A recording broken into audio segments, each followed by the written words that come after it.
Live news, खबर तो पक्की है। नमस्कार साथियों, जय हिंद। सबसे पहले आपको हम बताते चले कि शिक्षक बहाली के 2-3 प्रमुख बिंदु, जिसका जो मामला था सप्लीमेंट्री रिजल्ट को लेकर, वो कोर्ट में याचिका दायर की गई है। और कंप्यूटर साइंस के अभ्यर्थी जिनने अपील किया था कि पूरक परिणाम जारी होने चाहिए थे TRE-1 में, उस सारे मामलों की जानकारी आपको हम देते कि माननीय उच्च न्यायालय में जो ये मामला चल रहा है उसको लेकर एक याचिका दायर की गई थी। तो उसके संदर्भ में एक पिटीशन फाइल हुआ था। तो जो आया है जजमेंट कि 4 सप्ताह के अंदर बीपीएससी और बिहार सरकार को जवाब देना है कि सीट खाली रहने के बावजूद भी उस पद को क्यों नहीं भरा गया। और दूसरी तरफ उर्दू के जो पद थे, जो 1 to 5 से लेकर 11-12 तक सभी पदों पर, खासकर 1 to 5 में सप्लीमेंट्री रिजल्ट को लेकर जो याचिका दायर की गई थी, उसका भी मामले का जजमेंट जो है वो आने वाला है। इसके बारे में भी आपको अपडेट कराएंगे। 1 to 5 में भी जो Satyam Kumar versus government of Bihar का मामला था, इसको लेकर याचिका दायर की गई थी, उसके मामले में सुनवाई चल रही है। कोई जजमेंट आएगा और उसके बारे में भी आपको अपडेट करेंगे। लगभग ये दर्जनों याचिका जो है वो सप्लीमेंट्री रिजल्ट के नाम पर TRE-1 में दायर हो चुकी थी और धीरे धीरे सब मामले जो है वो सुनवाई हो रही है, सब पर जजमेंट आ रहा है।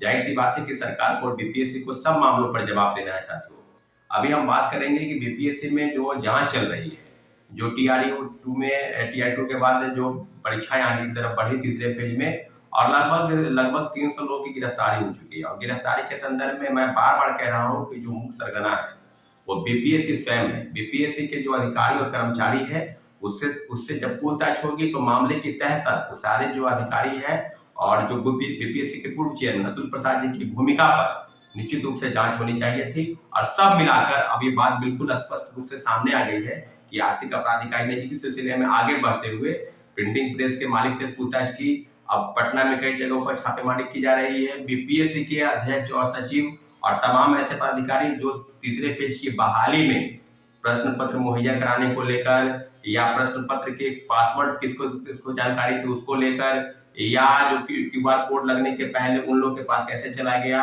आदि आदि कई चीजें थी जिसको लेकर बीपीएससी के अधिकारियों और कर्मचारियों से पूछताछ की गई है और जल्द से जल्द उनसे जवाब तलब करेगी, उनसे जवाब मांगेगी। और जो चीजें आरोपियों द्वारा गिरफ्तारी के बाद जो जानकारी दी गई है, दोनों बातों को मैच कराया जाएगा। जाहिर सी बात है साथियों कि जो चीजें अब बिल्कुल पता की तरफ खुल रही है, सारे मामलों पर जानकारी लेते हुए आर्थिक अपराध इकाई ने अब बातें चल रही है कि उत्तर प्रदेश के कई जगहों पर और बंगाल में, यानी पश्चिम बंगाल में, कोलकाता आदि जगहों पर छापेमारी करने जा रही है। जैसा कि साथियों पता है कि उत्तर प्रदेश की चीजों पर इसलिए आपको अपडेट करा दें क्योंकि उत्तर प्रदेश के भी पेपर लीक मामले में कई सरगनाओं के हाथ होने के सबूत मिले हैं बीपीएससी को। और बीपीएससी ने इस बात को दबा दिया तो आर्थिक अपराध इकाई ने निश्चित रूप से सारे मामलों को उजागर करने में लगी है। और आपको बता दें कि लखनऊ, इलाहाबाद, कानपुर, बनारस आदि जगहों पर जो सेटिंग एटिंग के तहत लोग अभ्यर्थी थे, उनके तहत वो परीक्षा देने बिहार में आते थे। तो सारे मामलों पर आपको सीधे सीधे अब बातचीत होगी कि क्या आगे होगा। तो अभी आर्थिक अपराध इकाई ने बीपीएससी के पूर्व चेयरमैन अतुल प्रसाद जी से भी जवाब तलब मांगा है, उनसे भी पूछताछ की गई है और उनसे जवाब मांगा गया है।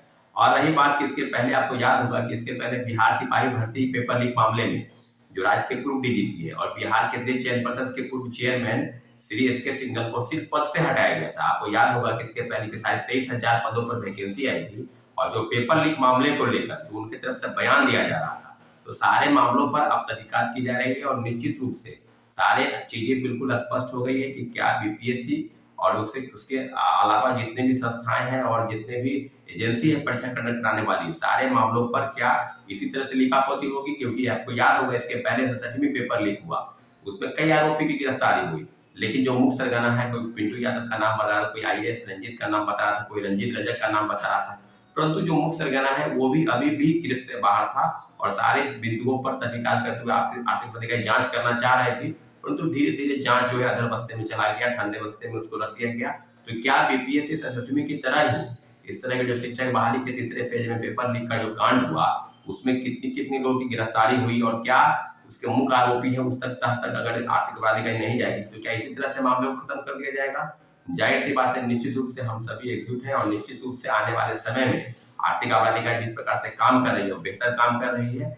आगे की जो भी रणनीति होगी बीपीएससी के कर्मचारियों और अध्यक्षों से पूछने की और उससे जवाब तलब करने की, सब मामलों पर भंडाफोड़ जरूर होगा।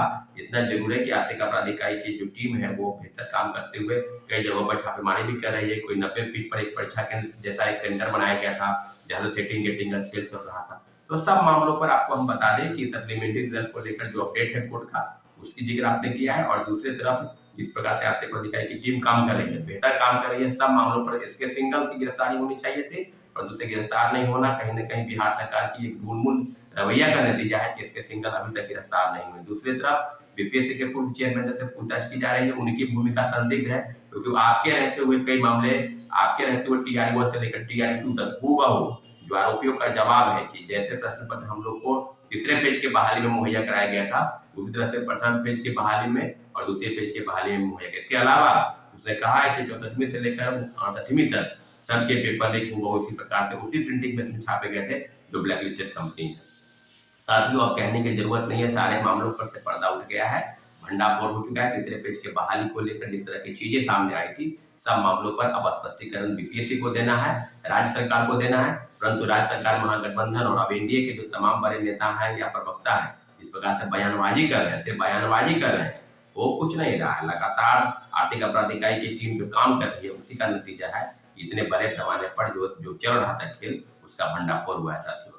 ठीक है, हमारे चैनल को आपने सब्सक्राइब नहीं किया तो प्लीज सब्सक्राइब कर दें। धन्यवाद साथियों, जय हिंद। लाइव न्यूज, खबर तो पक्की है।